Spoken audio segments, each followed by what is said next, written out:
How about a Coppola quick facts? Nicolas Cage has publicly said that they intended to make this movie funny from the very beginning, which is obviously not true. And he it's a real knee slapper. Yeah. Well, he said it was going to be like a dark comedy, which it is. I got vibes of that. But it doesn't. It sounded like it seemed like unintentional dark comedy. Which, if that was intentional, they did a really good job of it. But I don't know. It doesn't seem like that's how it panned out. And maybe he's after the fact saying that to soften the blow a little bit from critics. Yeah, I mean, Tommy Wiseau said that he made The Room intentionally funny as well, which he obviously did not. He's also said that he is enormously proud of his performance in the film. Which, I feel bad for him. Like, his performance is all over the place. I remember in the commentary, Neil LaBute said that when he did the How'd It Get Burned scene that turned into a meme, he was like, on the page, it was nothing. But then he just went for it in the scene. Like, maybe he shouldn't have gone quite as hard, but that's kind of... I once heard Nicolas Cage... his performances in film is swinging for the fences each and every time out. And I think that's what is so great about him and why he's so hard to not watch. Like, every film he's in, it doesn't matter what movie it is, he's incredibly engaging and like you can't take your eyes off him. Yeah, he's very animated. Which is exactly why we're doing this show. This is a great excuse to just watch every single performance he's ever done. Robin Hardy, who directed the original 1973 film, read the screenplay and actually decided to have his name completely removed from the credits.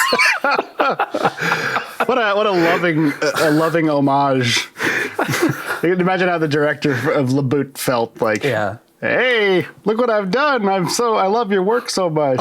He's like, I watched this as a kid. It changed my life. This is an amazing film. Yeah, no thanks. It's a heartwarming story. 80% of the dialogue, though, like I said, is word for word from the original, although rearranged quite a bit. Christopher Lee also did the same thing. Like, they wanted him to have a cameo in it, because he played the original Summer Isle, which is something we'll talk about, is they changed it to Summer's Isle in this version because they thought that it would be easier for Americans to say Summer's Isle rather than Summer Isle, which I think is the opposite, but that's just my opinion. But Christopher Lee was supposed to make a cameo of some sort in the movie, and he politely declined. The movie was nominated for 5 Golden Raspberry Awards, including Worst Picture, Worst Actor, and Worst Screenplay. Whoa. Worst actor. Worst actor, yeah. This is only the second horror movie that Nick Cage has ever made, which is surprising. I thought there were a lot more horror movies early on, but no, it was just the second one. What's the other one? Vampire's Kiss, which is going to be on our first season here. The movie, like I said, was originally supposed to be an R-rated film, but during the cut, they decided to make it a PG-13 film, which is such a weird thing. Like, if you watch the unrated version, which I did, it's obvious that they intended it to be an R-rated movie because he gets his knees broken in one scene, and the bees scene where they sting his face. Lots more cursing. It was way more graphic in the unrated. Yeah.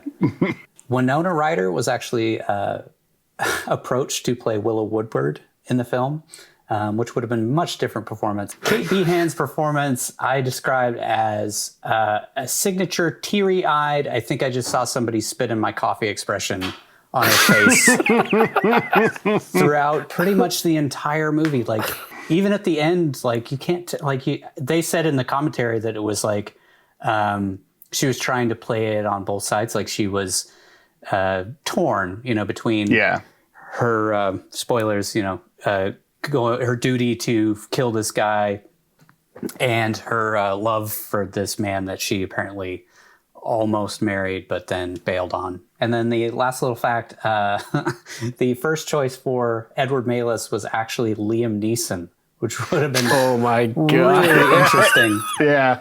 How did it get burned? There would have just been weird accents all over the place because Kate Behan is Australian. Yeah. Or I know it's Behan or Behan, I don't know. So she kind of had a weird accent thing going, but it was also like this group of people who've been cut off for generations would all have weird accents anyway, so it kind of fit. But if you had her and then you had like Liam Neeson's weird American accent, a California cop. Might have been interesting if they did kind of an homage to the original. I mean, he's Irish, obviously, but like the original was set in Scotland, so maybe if they had him like put on kind of a Scottish thing. Yeah, they should have just brought Sean Connery in. How did it get burned? I can't do it. Can't do a Sean Connery.